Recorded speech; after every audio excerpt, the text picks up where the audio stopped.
Hello everyone, it's your boy AP with another video, and we're gonna pick up from the last time, from the last video where we spoke about chapter 3 in Genesis, where Adam and Eve fall into sin and they're kicked out of the Garden of Eden. Now we're gonna pick it up as where we left off, which is God didn't wipe them off of the face of the earth, but he continued protecting them, and he continued to bless them, and they ended up having a son, two sons. So this chapter focuses on two sons, the oldest and the youngest, the second child, and it's just about two brothers, a tale of two brothers. So we're going to start off with verses 1 and 2, where we're introduced with the first son, which is Cain. And then in verse 2, it shows us the second son, which is Abel. And right here in these verses, it explains to us that Cain is a tiller of the ground. He's like a farmer. He works with farming, with harvesting, stuff like that. And Abel is a keeper of sheep. He's like a shepherd. He keeps the sheep out in the field. So then we move on to verse 3, where the offerings, So there's these two brothers. God requires sin offerings, and like whatever you have to offer, but just make sure it's your best. So since Cain was a farmer, his offering was his first crops or harvest, and Abel was I think it was sheep or meat, some fat from his animals, and Abel gave the best that he was able to offer, and Cain offered what he was able to offer. But here it shows us that God approved of one offering and he didn't approve of the other. He looked in favor of Abel, the youngest brother, with his offering, but he didn't respect or didn't accept Cain's offering. So with this, he's pleased with the youngest son, and so Cain feels some type of way. He feels angry, and God tells him, well, like, why are you angry? And he tells him that if you do good, won't whatever, like, if you do good, won't you be accepted? Won't you be received with good hands? And so it says, I'm gonna read verse 7 real quick, because I wrote it down that it's a worthy verse to read. So it says right here, as we were saying, if thou does well, shall thou not be accepted?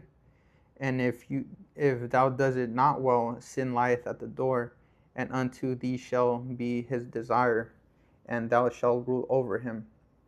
So as I read that verse, it says right here, God warns Cain about sin, urging him to choose what's right. If not, then sin will rule over him. Cain has the power to master his anger and to choose what's right. Emotions like anger are not a sin by themselves, but letting them rule over you can lead to wicked actions. And in verses 7 and 8, his anger gets to him, and he lets it control him. Like, anger is like, or sin is like a wild beast, a predator, just waiting for you to mess up, waiting for you to make any sudden movements or whatever, and it catches you by surprise, and it dominates you. So with this, unfortunately, Cain lets his anger control him, rule over him, dominate him. So his actions lead to him telling his brother like, hey, let's go over there in the fields. I gotta talk to you. I want to show you something. And his brother is like, okay, why? That's his brother. He has, why would he worry about his own flesh, his own blood? So he goes over there to the field, and Cain kills him. He slays him in the field where there's supposedly nobody watching. But as we all know, nothing can be hidden from God. So God is aware of this. He knows this. So on verse number 9, God tells him like, hey, where's your brother at?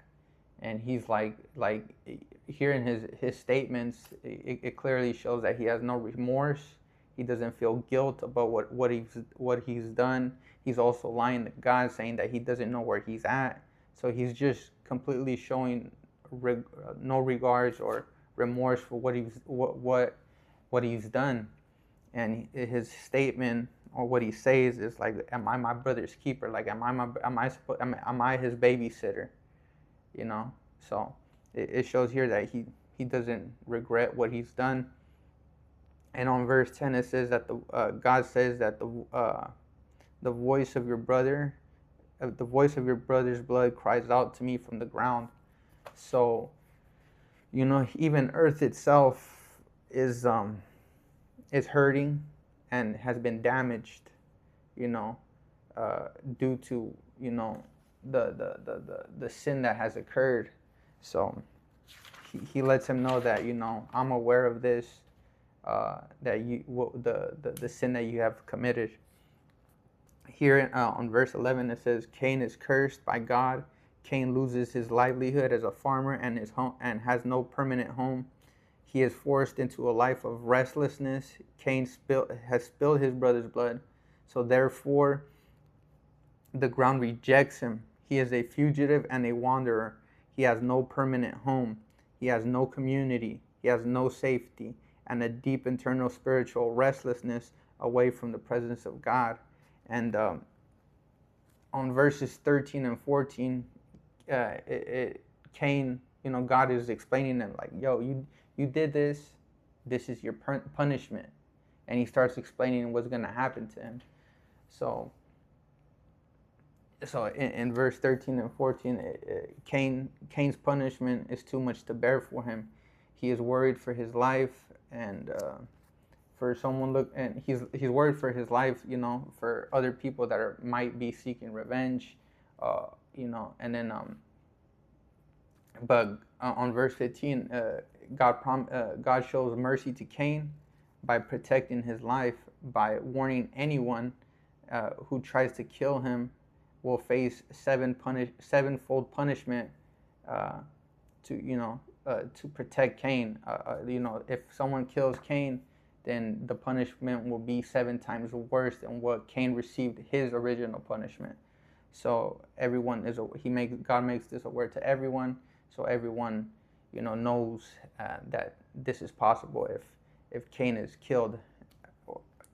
And so Cain is killed. So we could ask ourselves, like, why would God protect this evil man? He clearly showed no remorse, and it's quite simple, because we're not judges. A lot of people want to take. It's understandable, like if someone's done something to your family, it's difficult, extremely difficult. But that is not our job. That is not our position. That is not our role. It's all up to God, and God in the future, in the Bible, in the future, He establishes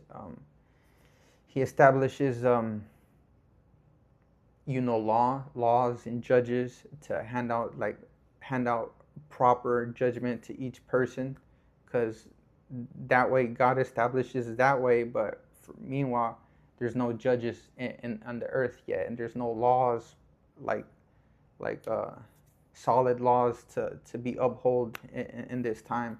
So that's why he does this in this fashion, that to prevent what's it called? It says God shows mercy to Cain by protecting his life and warning him to stop endless violence, prevent cycles of blood feuds.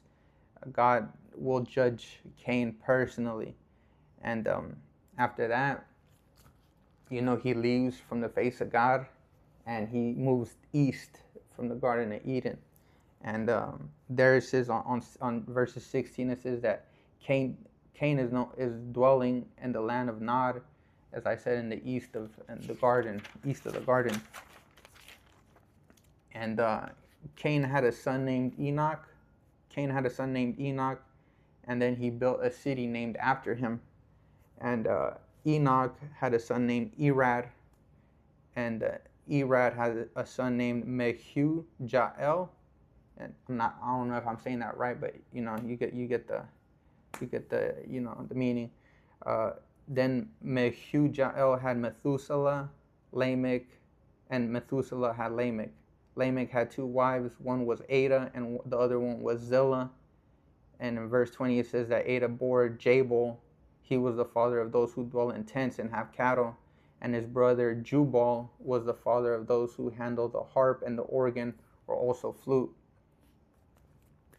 So, then it says the second wife Zillah, bore Tubal Cain, a craftsman who works with brass and iron and is an artificer, something like that.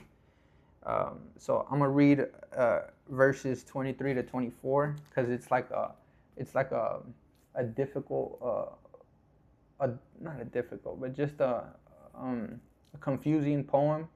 But I'm gonna read it though. This is 23 and 24. Let's see, 24. Yeah, this is my bad. It's the next page. 23 and 24. It says, and Lamech said unto his wives Ada and Zillah, the two wives, hear my voice, you wives of Lamech. Hearken unto my speech, for I have slain a man to my wounding, and a young man to my hurt. If Cain shall be avenged sevenfold, truly Lamech 77-fold. And this is a poem, a song. He's basically like this is right here. He's basically Lamech is a descendant of Cain. Lamech uses early Hebrew poetry to brag about how he murdered a young man for merely wounding him. He boasts that if God protected Cain, his ancestor, with sevenfold revenge or punishment on anyone who harms him, then Lamech will be protected with a 77-fold on anyone who tries to harm him. Lamech twists God's original protective promise to Cain. Lamech represents the moral decay of humanity. So he doesn't even care. He's like basically like spitting a rap or a poem or just basically how people brag on Instagram. They're like, yo, I just did this and that, and no remorse. But that's what I never understood that poem. I just barely doing this little bit of research. I never really understood quite what that meant. But now that I've kind of Googled a little bit more, now I completely understand that part, because it was like a weird poem. I didn't quite understand that as a kid, but now I do. So we're going to move on to verses 25 and 26. And right here it says that Adam, so Cain kicked out, cursed. What's it called? Wait a minute. I don't know if I skipped something. Yeah, I did skip something. So he's kicked out. His punishment is he's cursed by God. He loses his livelihood. Oh no, I did cover that. My bad. So we're gonna pick up on 25 and 26. It says that like I said, like Cain is kicked out. Abel was murdered. He's no longer here. So Adam and Eve have another child. His name is Seth, and his name it means appointed or granted. So Seth replaces Abel and restores the righteous lineage of promise that will go through Noah and then eventually through Christ. Seth has a son named Enosh or Enos, and then it finishes off with the chapter 4 on verse 26. It ends off with men begin to call upon the name of the Lord, and what that basically means is that, public communal calling upon God begins. So like I think like the churches or communities or congregations begin to form, and public worship or singing, whatever starts to start off and kick off at that point. And so a takeaway that you could take from this video is, don't let anger control you. Choose strength, patience, and what is right. So that's my video for Genesis chapter 4. I hope you guys enjoyed it, and I'll see you guys in the next video. Peace.